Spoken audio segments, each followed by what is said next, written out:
Once upon a midnight dreary, while I pondered, weak and weary, over many a quaint and curious volume of forgotten lore. While I nodded, nearly napping, suddenly there came a tapping, as of someone gently rapping at my chamber door. "'Tis some visitor," I muttered, tapping at my chamber door. "Only this, and nothing more." Distinctly I remember it was in the bleak December, and each separate dying ember wrought its ghost upon the floor. Eagerly I wished the morrow, vainly I had sought to borrow from my books a cease of sorrow, sorrow for the lost Lenore, for the rare and radiant maiden whom the angels name Lenore, nameless here forevermore. And the silken, sad, uncertain rustling of each purple curtain filled me with fantastic terrors never felt before. So that now, to still the beating of my heart, I stood repeating, "'Tis some visitor entreating entrance at my chamber door. Some late visitor entreating entrance at my chamber door. This it is, and nothing more." Presently my soul grew stronger, hesitating then no longer. "Sir," said I, "or madam, truly your forgiveness I implore. But the fact is I was napping, and so gently you came rapping, and so faintly you came tapping at my chamber door, that I scarce was sure I heard you. Here I opened wide the door. Darkness there, and nothing more. Deep into that darkness peering, long I stood there wondering, fearing, doubting, dreaming dreams no mortal ever dared to dream before. But the silence was unbroken, and the stillness gave no token, and the only word there spoken was the whispered word, Lenore. This I whispered, and an echo murmured back the word, Lenore. Merely this, and nothing more. Back into the chamber turning, all my soul within me burning. Soon again I heard a tapping somewhat louder than before. "Surely," said I, "surely that is something at my window lattice. Let me see, then, what thereat is, and this mystery explore. Let my heart be still a moment, and this mystery explore. 'Tis the wind and nothing more." Open here I flung the shutter, when, with many a flirt and flutter, in there stepped a stately raven of the saintly days of yore. Not the least obeisance made he, not a minute stopped or stayed he, but, with mien of lord or lady, perched above my chamber door, perched upon a bust of Pallas just above my chamber door, perched, and sat, and nothing more. Then this ebony bird beguiling my sad fancy into smiling, by the grave and stern decorum of the countenance it wore. "Though thy crest be shorn and shaven, thou," I said, "art sure no craven, ghastly grim and ancient raven wandering from the nightly shore. Tell me what thy lordly name is on the night's Plutonian shore." Quoth the Raven Nevermore.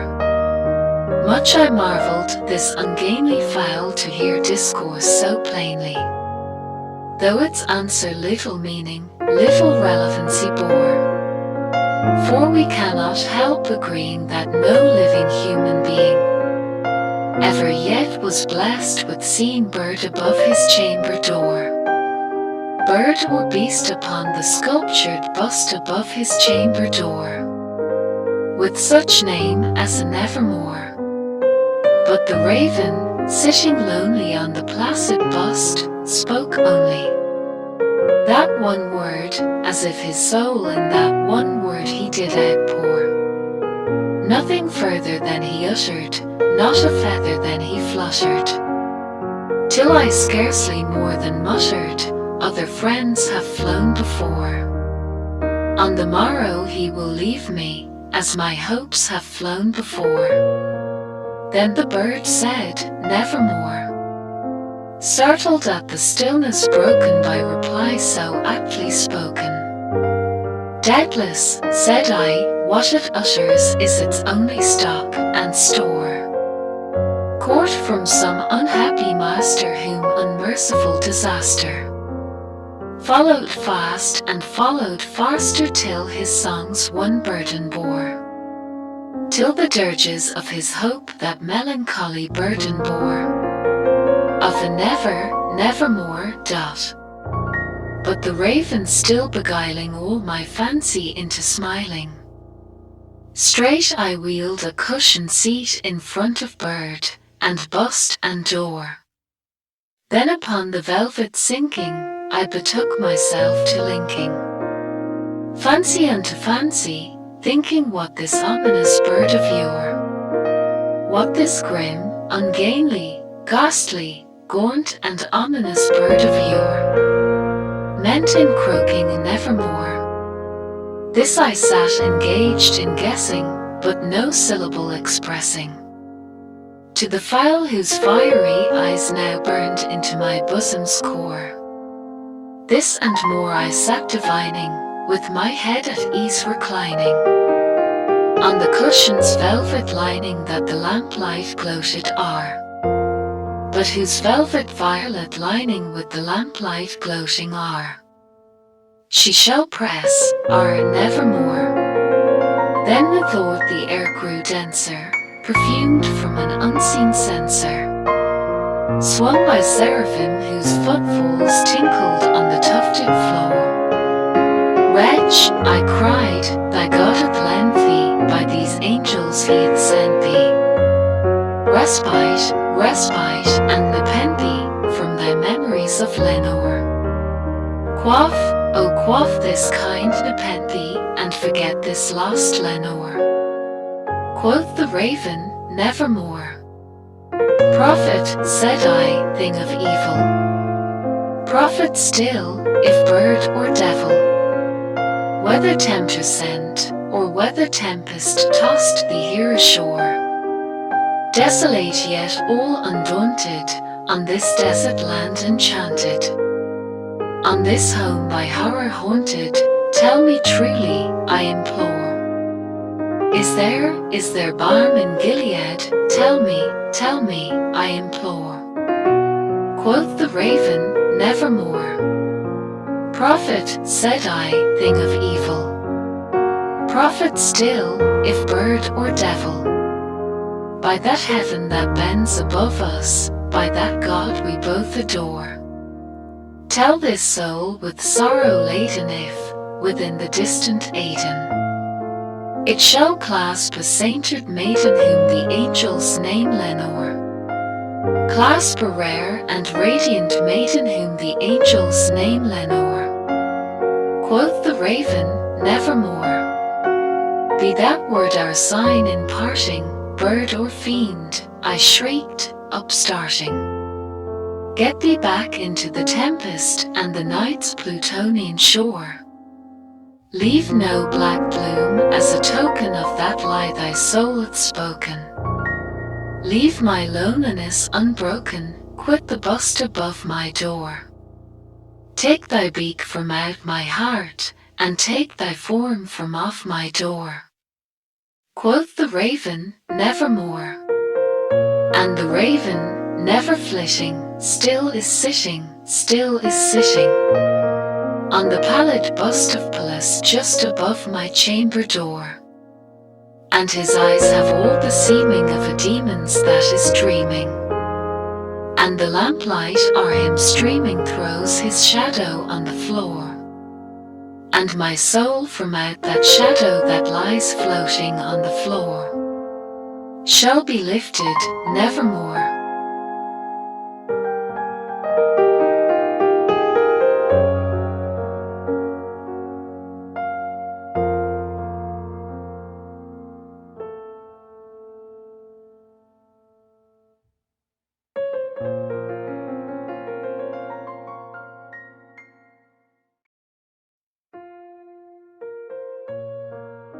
From childhood's hour, I have not been as others were.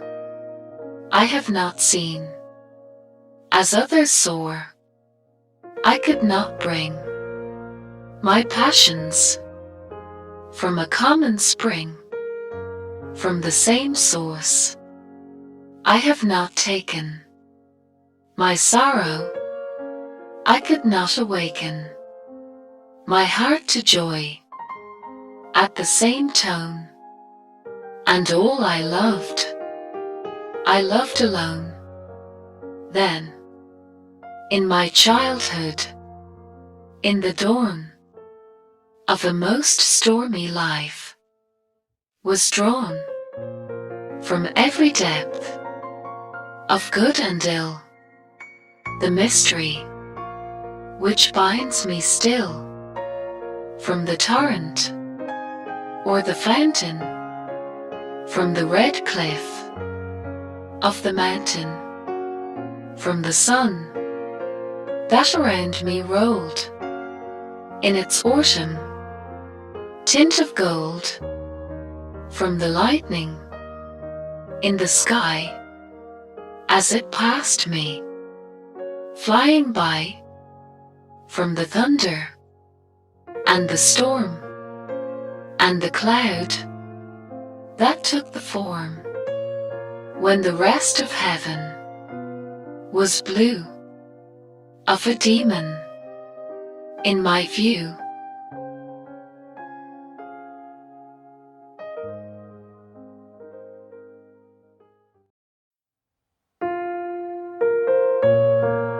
Thank heaven, the crisis, the danger is past, and the lingering illness is over at last, and the fever cold living is conquered at last. Sadly, I know I am shorn of my strength, and no muscle I move as I lie at full length. But no matter, I feel I am better at length, and I rest so composedly now in my bed that any beholder might fancy me dead, might start at beholding me, thinking me dead.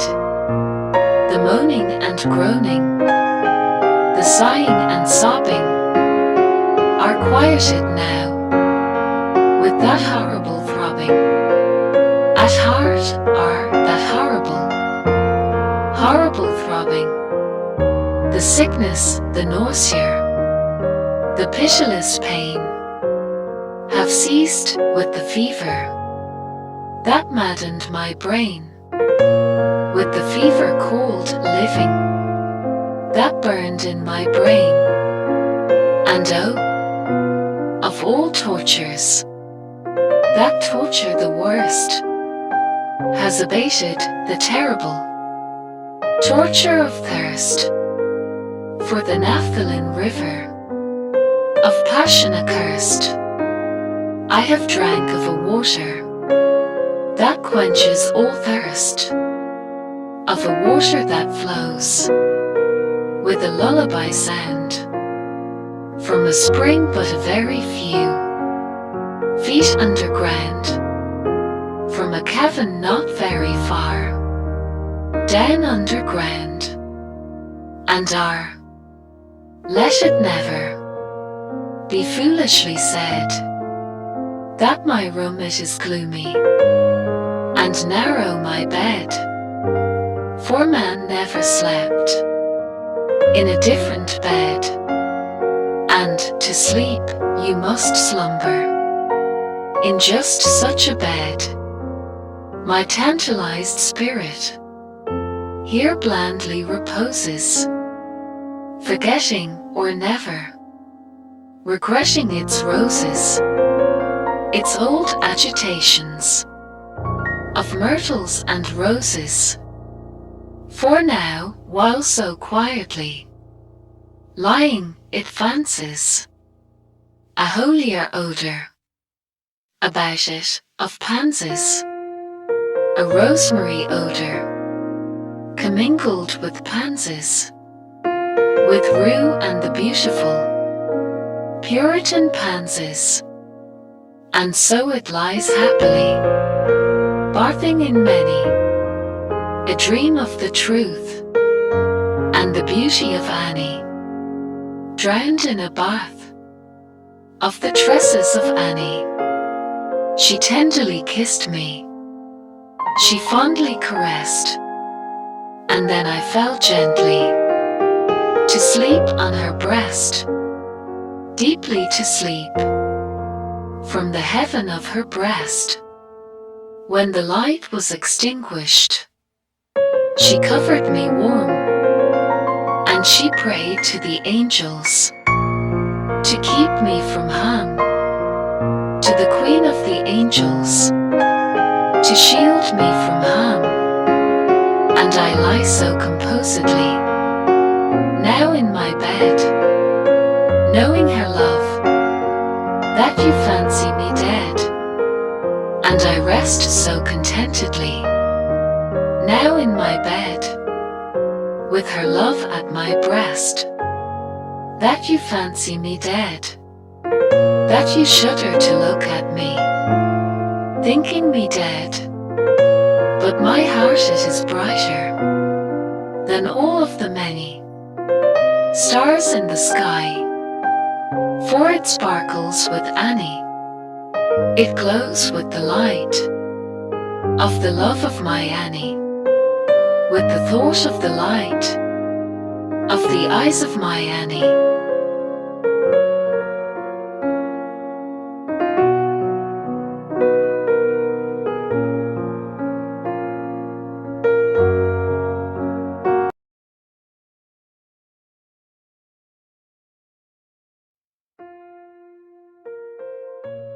Take this kiss upon the brow, and in parting from you now, thus much let me avow: you are not wrong who deem that my days have been a dream.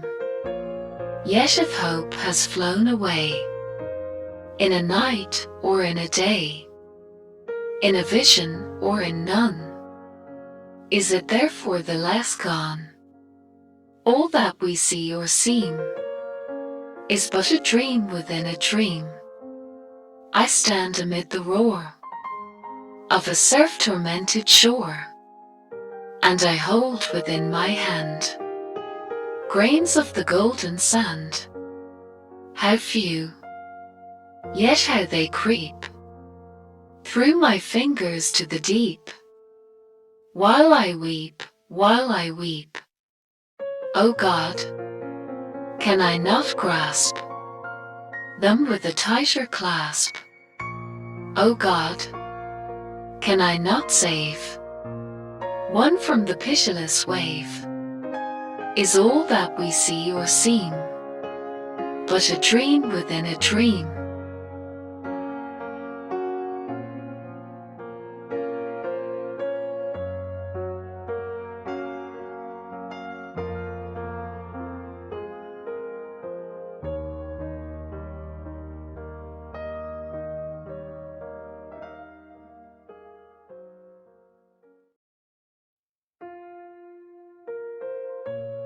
For her this rhyme is penned, whose luminous eyes, brightly expressive as the twins of leather, shall find her own sweet name that, nestling lies upon the page, enwrapped from every reader. Search narrowly the lines, they hold a treasure divine, a talisman, an amulet that must be worn at heart. Search well the measure, the words, the syllables. Do not forget the trivialest point, or you may lose your labor. And yet there is in this no Gordian knot, which one might not undo without a saber, if one could merely comprehend the plot, enwritten upon the leaf where now are peering I scintillating soul, their light purdew. 3 eloquent words oft uttered in the hearing of poets, by poets, as the name is a poet's, too. Its letters, although naturally lying, like the night Pinto, Mendes Ferdinando, still form a synonym for truth. Cease trying. You will not read the riddle, though you do the best you can do.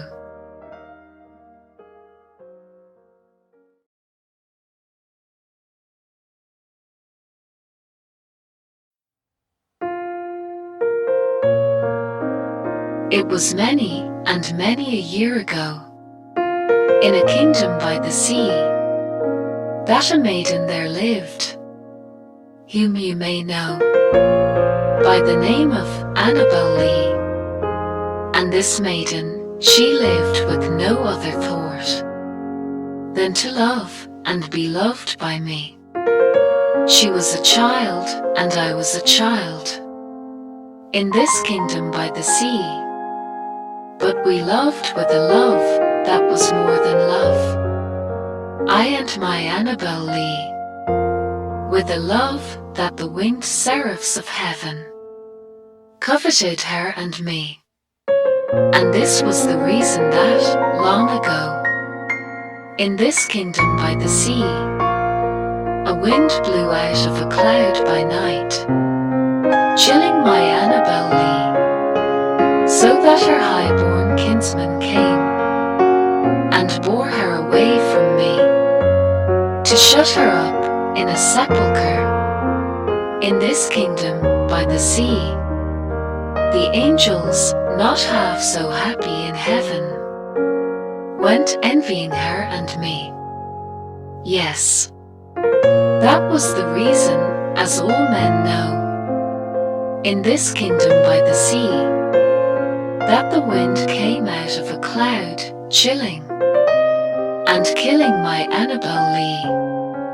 But our love, it was stronger by far than the love of those who were older than we, of many far wiser than we, and neither the angels in heaven above, nor the demons down under the sea, can ever dissever my soul from the soul of the beautiful Annabel Lee. For the moon never beams without bringing me dreams of the beautiful Annabel Lee. And the stars never rise, but I see the bright eyes of the beautiful Annabel Lee. And so, all the night tide, I lie down by the side of my darling, my life and my bride, in her sepulchre there by the sea, in her tomb by the side of the sea.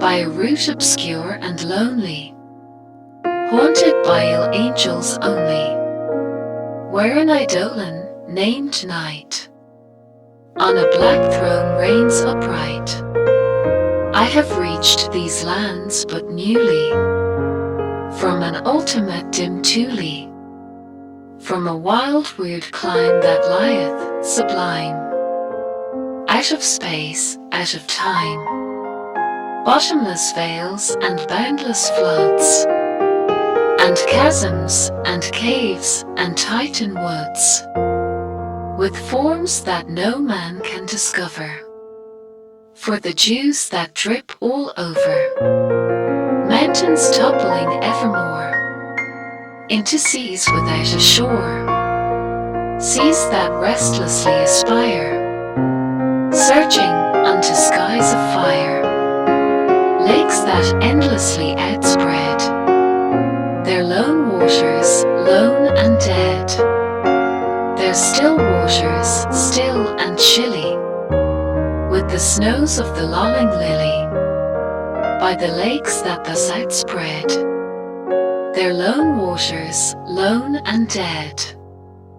Their sad waters, sad and chilly, with the snows of the lolling lily, by the mountains, near the river, murmuring lowly, murmuring ever, by the grey woods, by the swamp, where the toad and the newt encamp, by the dismal tarns and pools, where dwell the gals, by each spot the most unholy, in each nook most melancholy, there the traveller meets aghast, sheeted memories of the past, shrouded forms that start and sigh, as they pass the wanderer by, white-robed forms of friends long given, in agony to the earth and heaven, for the heart whose woes are legion,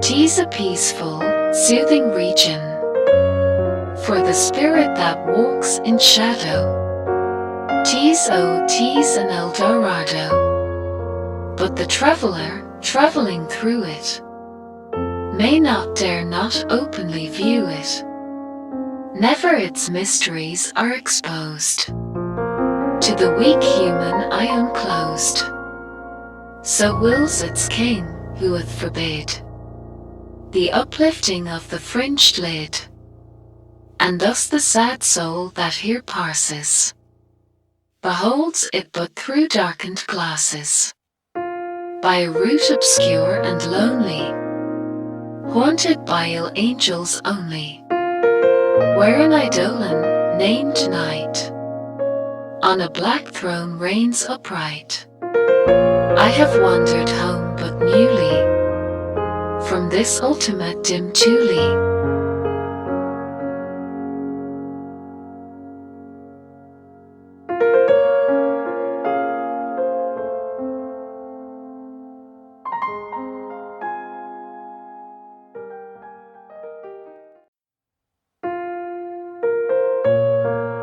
Gaily bedight, a gallant knight, in sunshine and in shadow, had journeyed long, singing a song, in search of Eldorado.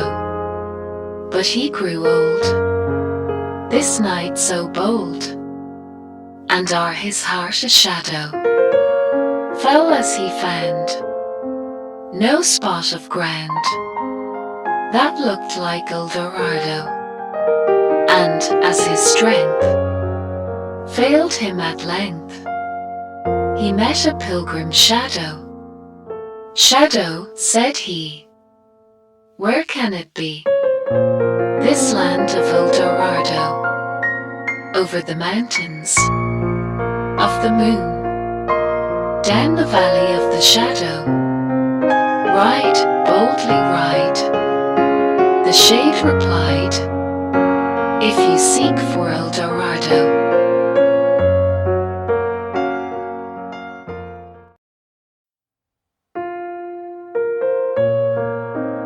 Our broken is the golden bowl, the spirit flown forever. Let the bell toll. A saintly soul floats on the Stygian river, and, guide of ear, as thou no tear, weep now or nevermore. See, on yon drear and rigid bier low lies thy love, Lenore. Come, let the burial rite be read, the funeral song be sung, an anthem for the queenliest dead that ever died so young. A dirge for her the doubly dead in that she died so young. Wretches, ye loved her for her wealth, and ye hated her for her pride. And when she fell in feeble health, ye blessed her that she died. How shall the ritual then be read, the requiem how be sung? By you, by yours, the evil eye, by did to death the innocents that died, and died so young. Peccavimus, yet rave not thus, but let a Sabbath song go up to God so solemnly the dead may feel no wrong. The sweet Lenore hath gone before, with hope that flew beside, leaving thee wild for the dear child that should have been thy bride. For her, the fair and debonair, that now so lowly lies, the life upon her yellow hair, but not within her eyes. The life still there upon her hair, the death upon her eyes. Avaunt, avaunt, from fiends below the indignant ghost is riven, from hell unto a high estate far up within the heaven, from grief and groan to a golden throne beside the King of heaven. Let no bell toll, then, lest her soul, amid its hallowed mirth, should catch the note as it doth float up from the damned earth. And I, tonight my heart is light, no dirge will I appraise, but waft the angel on her flight with a paean of old days.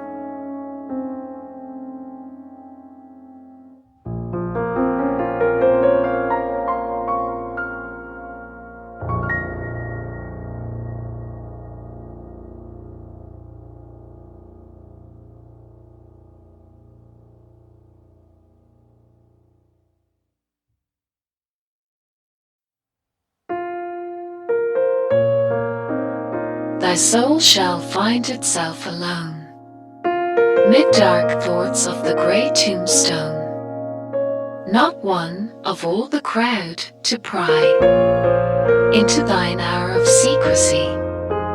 Be silent in that solitude, which is not loneliness, for then the spirits of the dead who stood in life before thee are again in death around thee, and their will shall then overshadow thee. Be still, for the night, though clear, shall frown, and the stars shall look not down from their high thrones in the heaven, with light like hope to mortals given, but their red orbs without beam to thy weariness shall seem as a burning and a fever, which would cling to thee forever.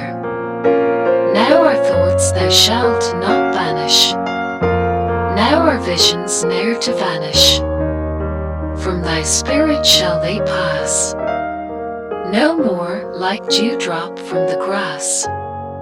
The breeze, the breath of God, is still, and the mist upon the hill, shadowy, shadowy, yet unbroken, is a symbol and a token, how it hangs upon the trees, a mystery of mysteries.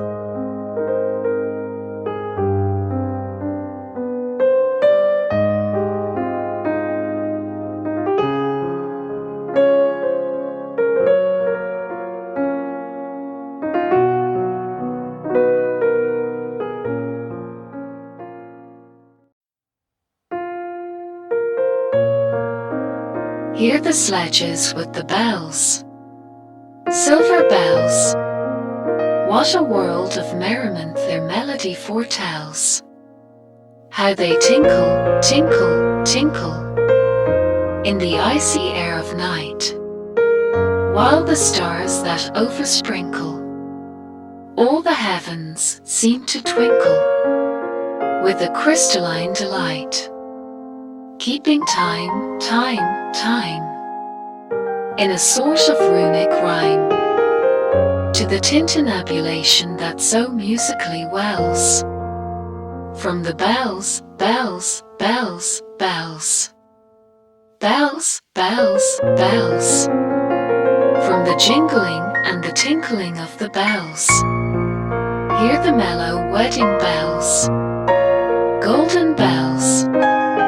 What a world of happiness their harmony foretells, through the balmy air of night, how they ring out their delight, from the molten golden notes, and all in tune. What a liquid ditty floats to the turtle dove that listens while she gloats on the moon. Oh, from out the sounding cells, what a gush of euphony voluminously wells. How it swells, how it dwells on the future, how it tells of the rapture that impels to the swinging and the ringing of the bells, bells, bells, of the bells, bells, bells, bells, bells, bells, bells, to the rhyming and the chiming of the bells. Hear the loud alarum bells, brazen bells. What tale of terror now their turbulency tells? In the startled ear of night, how they scream out their affright, too much horrified to speak. They can only shriek, shriek, out of tune, in a clamorous appealing to the mercy of the fire, in a mad expostulation with the deaf and frantic fire, leaping higher, higher, higher, with a desperate desire, and a resolute endeavour, now to sit or never, by the side of the pale-faced moon. Oh, the bells, bells, bells, what a tale their terror tells, of despair, how they clang and clash and roar, what a horror they outpour on the bosom of the palpitating air. Yet the ear it fully knows, by the twanging and the clanging, how the danger ebbs and flows. Yet the ear distinctly tells, in the jangling and the wrangling, how the danger sinks and swells, by the sinking or the swelling in the anger of the bells, of the bells, of the bells, bells, bells, bells, bells, bells, bells, in the clamour and the clangor of the bells. Hear the tolling of the bells, iron bells. What a world of solemn thought their monody compels. In the silence of the night, how we shiver with affright at the melancholy meaning of their tone. For every sound that floats from the rust within their throats is a groan, and the people are the people, they that dwell up in the steeple, all alone, and who, tolling, tolling, tolling, in that muffled monotone, feel a glory in so rolling on the human heart a stone.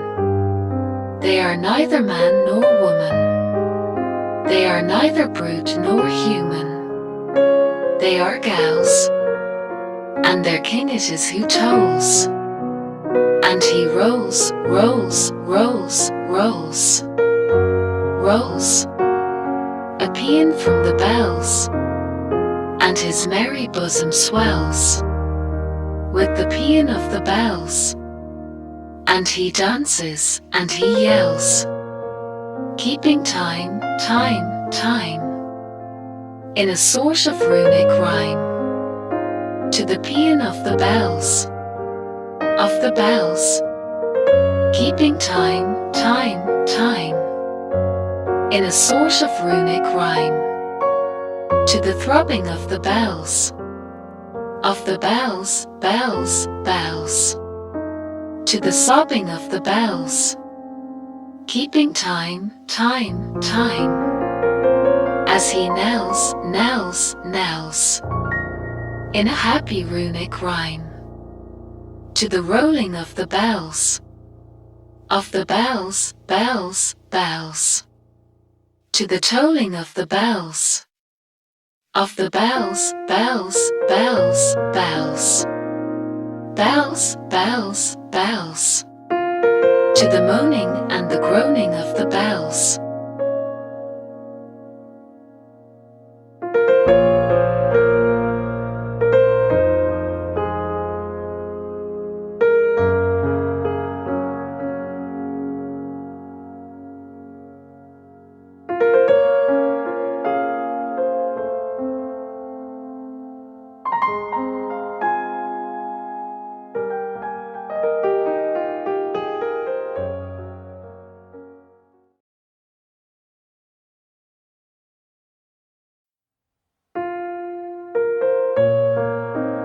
Lo, death has reared himself a throne, in a strange city lying alone, far down within the dim west, where the good and the bad and the worst and the best have gone to their eternal rest. Their shrines and palaces and towers, time-eaten towers that tremble not, resemble nothing that is ours. Around, by lifting winds forgot, resignedly beneath the sky, the melancholy waters lie. No rays from the holy heaven come down on the long night time of that town, but light from out the lurid sea streams up the turrets silently, gleams up the pinnacles far and free, up domes, up spires, up kingly halls, up fanes, up Babylon-like walls, up shadowy long-forgotten bowers of sculptured ivy and stone flowers, up many and many a marvelous shrine, whose wreathed phrases intertwine the viol, the violet, and the vine.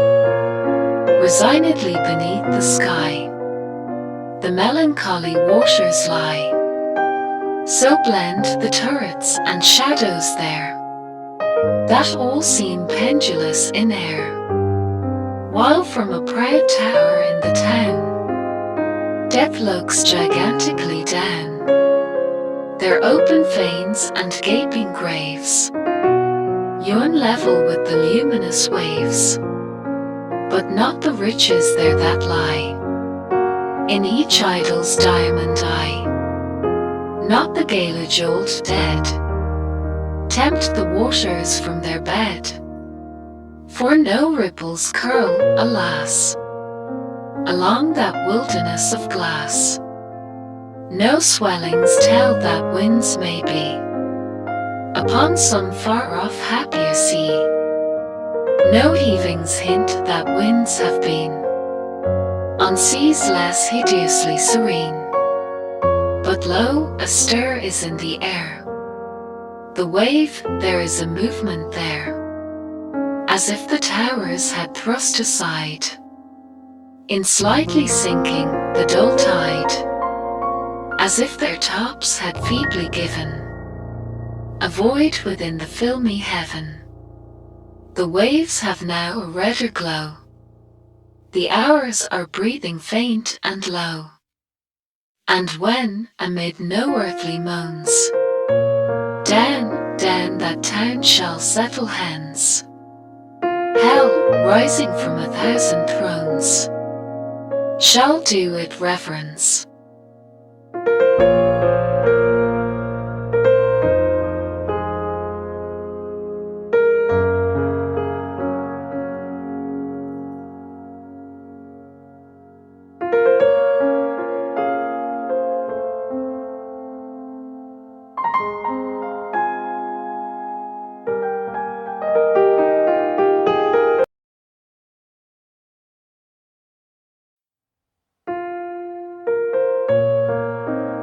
Lo, 'tis a gala night, within the lonesome latter years, an angel throng bewinged, bedight, in veils and drowned in tears, sit in a theatre to see a play of hopes and fears, while the orchestra breathes fitfully the music of the spheres.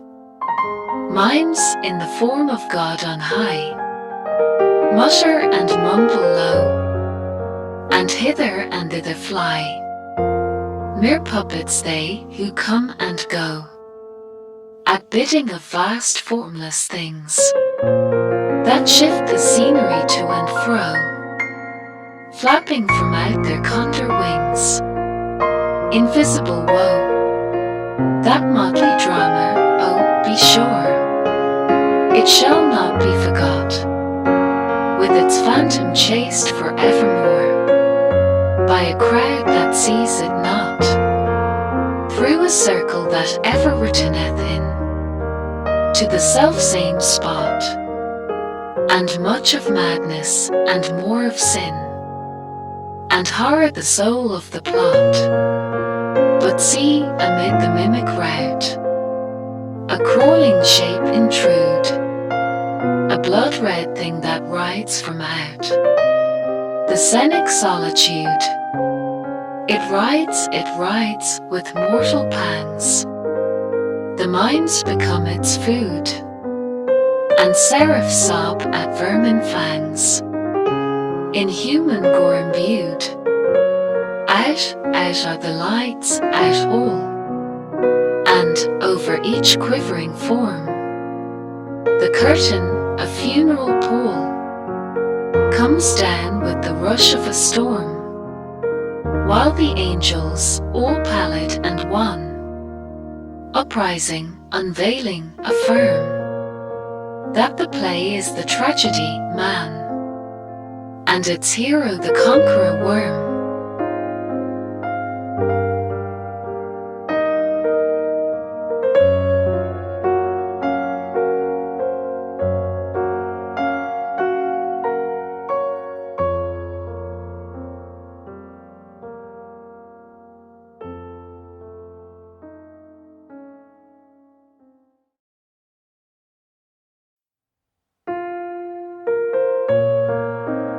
In the greenest of our valleys, by good angels tenanted, once a fair and stately palace, radiant palace, reared its head in the monarch Thort's dominion. It stood there, never seraph spread opinion over fabric half so fair, banners yellow, glorious, golden, on its roof did float and flow. All this was in the olden time long ago, and every gentle air that dallied in that sweet day along the ramparts plumed and pallid, a winged odor went away. Wanderers in that happy valley through two luminous windows soar, spirits moving musically to a lute's well-tuned lore.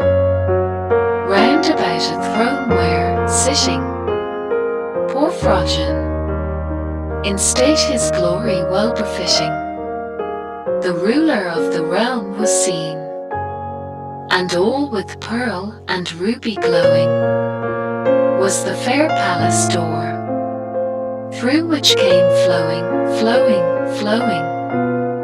and sparkling evermore, a troop of echoes whose sweet duty was but to sing, in voices of surpassing beauty, the wit and wisdom of their king.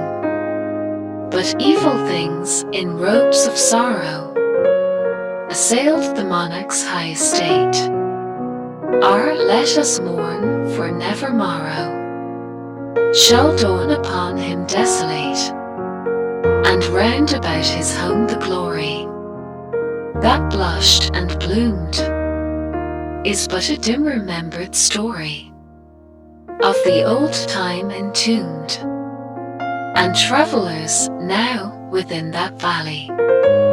Through the red-litten windows see vast forms that move fantastically to a discordant melody, while, like a ghastly rapid river, through the pale door, a hideous throng rush out forever, and laugh but smile no more.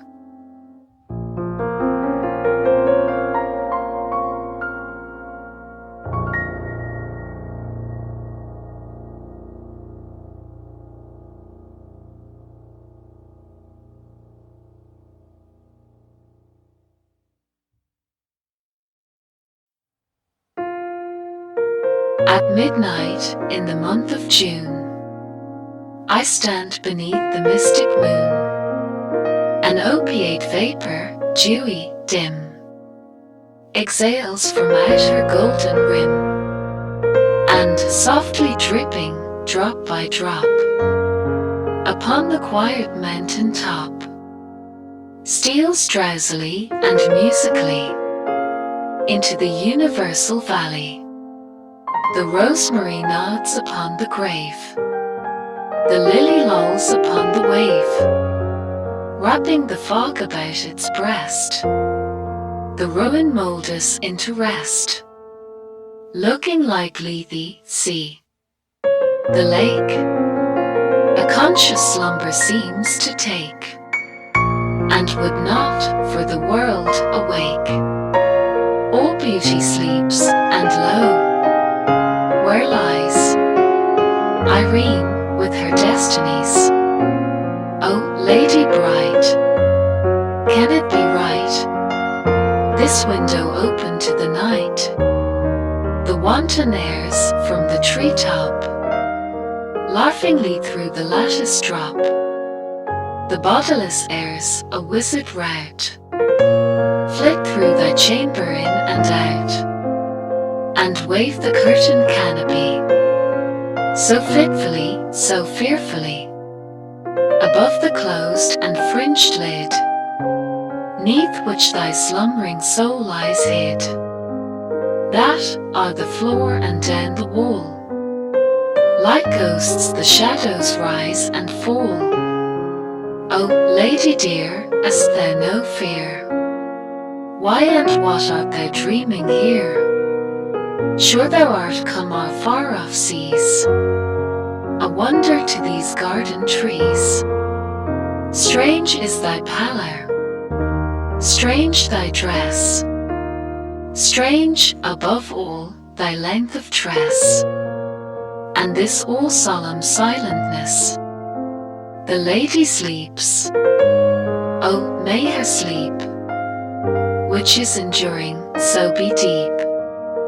Heaven have her in its sacred keep, this chamber changed for one more holy, this bed for one more melancholy. I pray to God that she may lie forever with unopened eye, while the pale sheeted ghosts go by. My love, she sleeps, oh, may her sleep, as it is lasting, so be deep. Soft may the worms about her creep, far in the forest, dim and old, for her may some tall vault unfold, some vault that oft has flung its black and winged panels fluttering back. Triumphant are the crested palls of her grand family funerals, some sepulchre remote, alone, against whose portal she hath thrown in childhood many an idle stone, some tomb from out whose sounding door she ne'er shall force an echo more. Thrilling to think, poor child of sin, it was the dead who groaned within.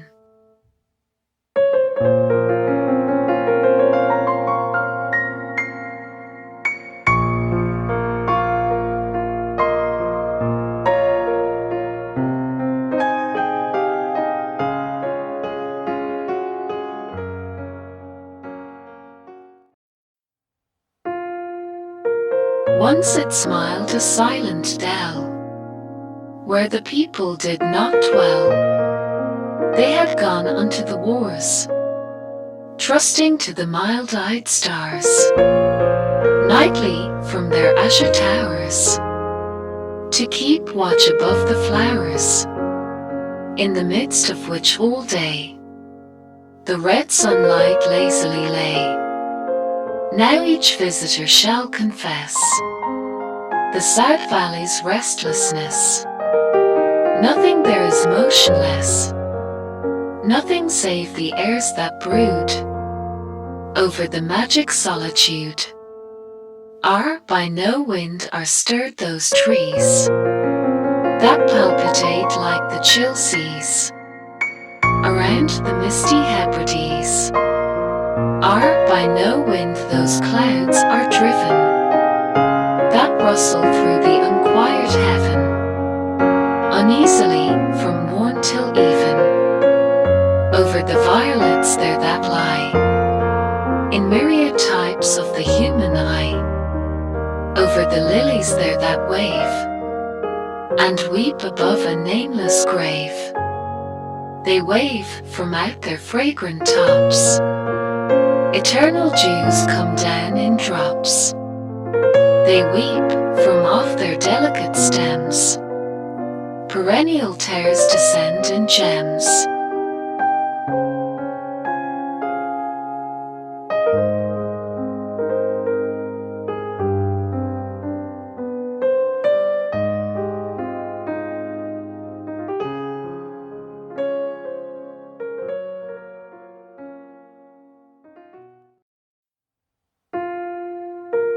Fair river, in thy bright, clear flow of crystal, wandering water, thou art an emblem of the glow of beauty, the unhidden heart, the playful maziness of art in old Alberto's daughter.